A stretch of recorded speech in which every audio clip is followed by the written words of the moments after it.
Law and ఆర్డర్నే బందోబస్తు కానీ patrollings కానీ Yes, sir. ఇతరత్ర డ్యూటీస్ ఏవైతున్నాయో వాటిని ఇన్వెస్టిగేషన్ సపరేట్ చేస్తే కనుక ఇన్వెస్టిగేషన్ క్వాలిటీ పెరుగుతుంది. ఫర్ ఎగ్జాంపుల్ ఒక ఇంపార్టెంట్ కేసు రిపోర్ట్ అవుతుంది, ఆ టైంకి అక్కడ ఉన్న ఆఫీసర్స్ అందరూ దే ఆర్ గేడ్ up for bandobast, important VIP movement, ఇంకోటి ఇంపార్టెంట్. ఇప్పుడు విఐపీ అనేది కొంత విమర్శ వస్తుంది, వాళ్ళకి ఎక్కువ ఫోకస్ చేస్తున్నాం. విఐపీ అనేది వదిలిపెడదాం కాసేపు.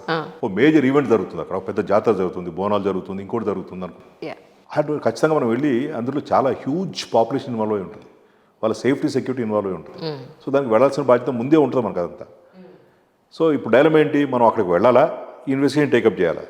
ఇన్వెస్టిగేషన్ ఏంటంటే క్వికెస్ట్ పాయింట్ ఆఫ్ టైంలో మనం సీన్ ఆఫ్ అఫెన్స్ రీచ్ అయ్యి ఆ scene of offence safeguard చేసుకుని అక్కడ ప్రాథమికంగా దొరికే అన్ని సాక్ష్యాధారాలు సేకరించడం వల్ల కేసుకి చాలా మంచి మేలు జరుగుతుంది ఇన్వెస్టిగేషన్లో. చాలా సందర్భాల్లో ఏంటంటే ఇది ఇంప్రాక్టికల్ అయిపోయింది, ఇప్పుడు రెండూ ఉంటాయి, ఇదే అదే అనేది. Yes, sir. సో అదేం చేస్తాం, ఇంకా జూనియర్ ఆఫీసర్గా ఉన్న ఇంట్రెస్ట్ చేసి మనం ఇంపార్టెంట్ అయిన బందోబస్తుకో ఇంకో దానికో వెళ్ళిపోతాం అక్కడ. సో ఇదే ఆఫీసర్ మళ్ళీ తిరిగి వచ్చి ఇన్వెస్టిగేషన్ కంటిన్యూ చేయాలి. అతను అప్పటికప్పుడే సీన్లోకి వెళ్ళి అతను ఆధారాలు సేకరిస్తే, ఇప్పుడు ఓ సీన్ ఆఫ్ ఆఫీస్కి మీరు వెళ్ళి మీరు చూస్తారు, నేను చూస్తాను, మన ఇద్దరు దృష్టికోణం డిఫరెంట్గా ఉంటుంది.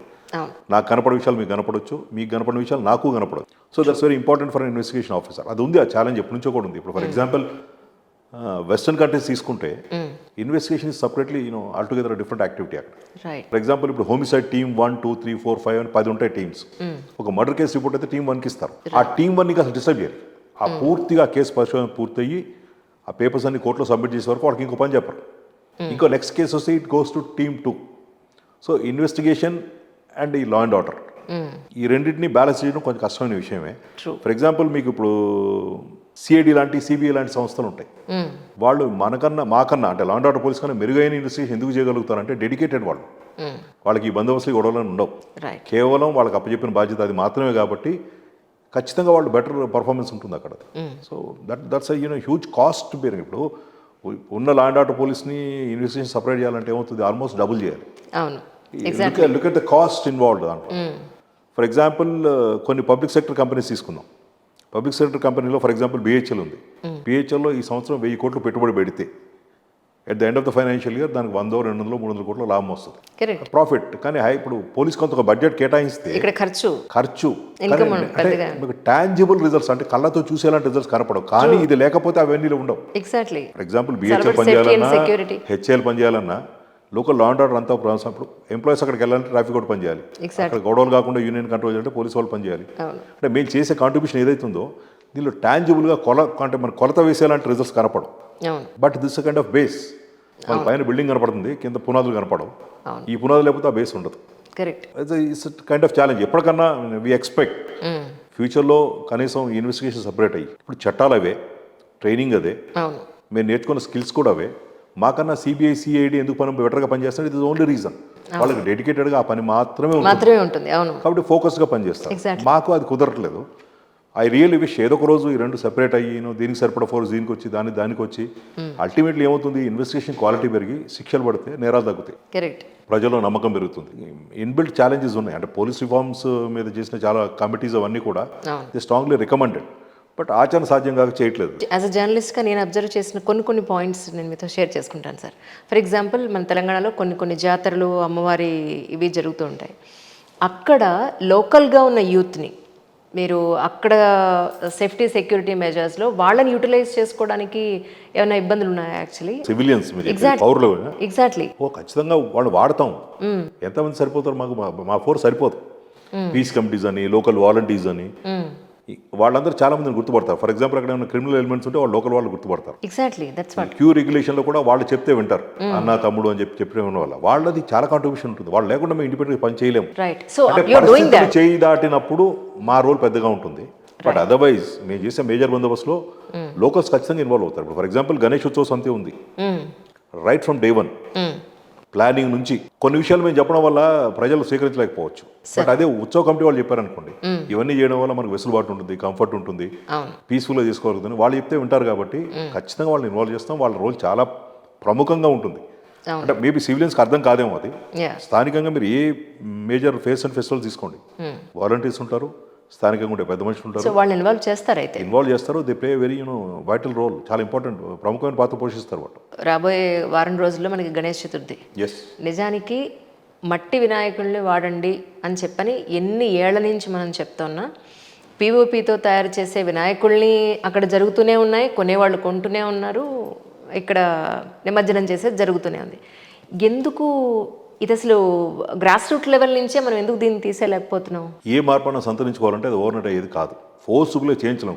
కొన్ని అలవాట్లు, ఆనవాయితీలు, సాంప్రదాయాలు క్రమంగా మారుస్తూ రావాలి. మేబీ ఒక 5-10 years క్రితం అసలు లేదు కదా. ఈ 5-10 yearsలో ఎంతో కొంత మట్టి వినాయకులు వస్తున్నాయి.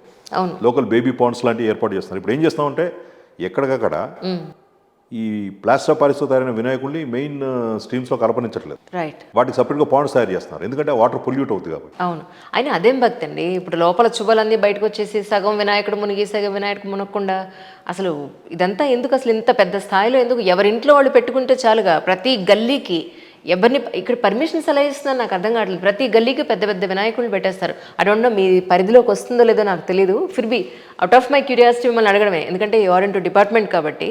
అంటే ఎవరు పర్మిషన్స్ ఇస్తారు దీనికి? ప్రతి గల్లీకి ఒక పెద్ద పెద్ద వినాయకుడిని పెట్టేసి ట్రాఫిక్ నాపేసేంత అథారిటీ. ఈవెన్ స్పీడ్ బ్రేకర్స్ కూడా ఎవరు ఇష్టం వచ్చిన వాళ్ళు speed breakers వేసేసుకోవడం.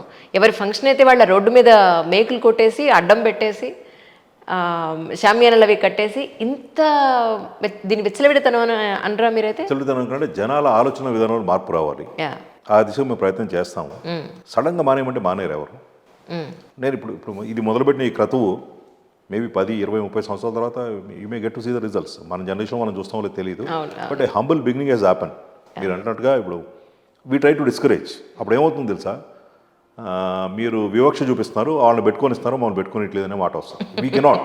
As a public functionary మాకు కొన్ని పర్మిట్స్ ఉంటాయి, మాకు కొన్ని లిమిట్స్ ఉంటాయి, పరిమితులు పరిధులు ఉంటాయి. దాన్ని దాటి పోలేం. అక్కడ పబ్లిక్ సెంటిమెంట్ ఇన్వాల్వ్ అయి ఉంటుంది. మా దేవుడిని మేము పెట్టుకుంటాం మా గల్లీలో, పక్క గల్లీ వాళ్ళకి ఎందుకు ఇస్తున్నారు, మాకు ఎందుకు ఇవ్వట్లేదని. We can only create and you know awareness create చేయగలుగుతాం, ఎడ్యుకేట్ చేయగలుగుతాం. But we cannot compel them to do it. అది ఇక్కడ వచ్చిన ఛాలెంజ్. అంటే మీ వరకు వినాయక చతుర్థిని దృష్టిలో పెట్టుకుని ప్రజలందరికీ మీరు ఏం చెప్తారు? ఒక చిన్న పాయింట్ ఏదైనా చెప్తారా? Definitely is one of the biggest. నేను చెప్తున్నాను, పోలీసుల పాత్ర దీంట్లో కొంత పరిమితంగానే ఉంటుంది. మీరందరూ డిసిప్లిన్ కాబట్టి 190% మీరంతా మీ పద్ధతిలో చేసుకుంటారు కాబట్టి ఇది సక్సెస్ఫుల్గా చేయగలుగుతాం. మనం లెట్ us ఎంకరేజ్, మట్టి వినాయకులు ఎంకరేజ్ చేద్దాం. ప్రతి వాళ్ళం హుస్సేన్ సాగర్కి వెళ్ళాలన్నటువంటి ఆలోచన కాకుండా స్థానికంగా ఒకప్పుడు అంతే కదా, ఏ ఊర్లో చెరువులు కుంటలు ఉంటే అక్కడ మనం ఇమర్షన్ చేసుకునేవాళ్ళం. జనాలకి ఇది కైండ్ ఆఫ్ సెలబ్రేషన్. ఇది ఆ సెలబ్రేషన్ మూడ్లోకి వచ్చిన తర్వాత కొన్నింటిని మనం రూల్స్ బ్రేక్ చేస్తాం చేయకుండా. ఇప్పుడు దీని ప్రధానంగా ఏంటి, భక్తి అయితే కనుక, మన సెంటిమెంటు భక్తి మన ప్రార్థనలు అయితే కనుక ఈ హడావుడి కొంత తగ్గించుకుని ఆ రిలీజియస్ ఫర్వర్ కనపడేటట్టుగా. ఎగ్జాక్ట్లీ. ఏమంటాం ఆ రోజుల్లో ఇప్పుడు మద్య మాంసాలు నిషేధం. మామూలుగా రోజు తిని తాగేవాళ్ళు కూడా పండగ అనేటప్పుడు ఆ పూట కొంచెం నీట్గా ఉందో పవిత్రం ఉందో అనుకుంటారు. ఎగ్జాక్ట్లీ. ఆ youth should understand, we should not encourage those things. వాళ్ళలో రియలైజేషన్ రావాలి. రియలైజేషన్ రావాలంటే ప్రతి బస్తీలో ఇప్పుడు మేము వెళ్ళి చెప్పడం కాదు, మేము చెప్తే రూల్ చెప్పి ఫోర్స్ చేసి ఆపినట్టుగా ఉంటుంది. కానీ స్థానికంగా ఉండే పెద్ద మనుషులు చెప్పి దాని ప్రాశస్త్యం ఏంటి, ఎందుకు చేస్తాం. నేను ఒకరోజు అడిగాను, చాలామంది డ్యాన్స్ చేస్తాను ఇట్లా బెట్రోలింగ్కి వెళ్తుంటే. అంటే దగ్గర పిలిచి వినాయక చవితి ఏ రోజు వస్తుందో తెలుసా అని చెప్పి అడిగాను. భాద్రపద మాసంలో శుద్ధ చవితి 4వ రోజు, శుక్లపక్షం, ఇవన్నీ. అంటే నేనంటే see people they should gain knowledge about all this. Exactly. నిజంగా మనది భక్తి భావమే అయితే కనుక దాని గురించి పరిపూర్ణమైన అవగాహన ఉంటాం, పద్ధతులు కరెక్ట్గా పాటించడం. ఏ మతమైనా ఏ దేవుడైనా ఏం చెప్తాడు, ఇతరులకు ఇబ్బంది పెట్టొద్దనే కదా. మనం చేసే చర్యలు ఇంకెవరికి ఇబ్బంది కాకుండా ఉండాల్సి చూసుకోవాల్సిన బాధ్యత మందే. కాబట్టి ఇవన్నీ ఓవర్ నైట్ కావు, కావాలంటే టైం పడుతుంది. But we should definitely make a beginning. వీలైనంత వరకు ఎడ్యుకేట్ చేయడం, అవేర్నెస్ క్రియేట్ చేయడం, క్రమంగా మార్పులు తీసుకురావడం, అయితే వీ షుడ్ డూ ఇట్.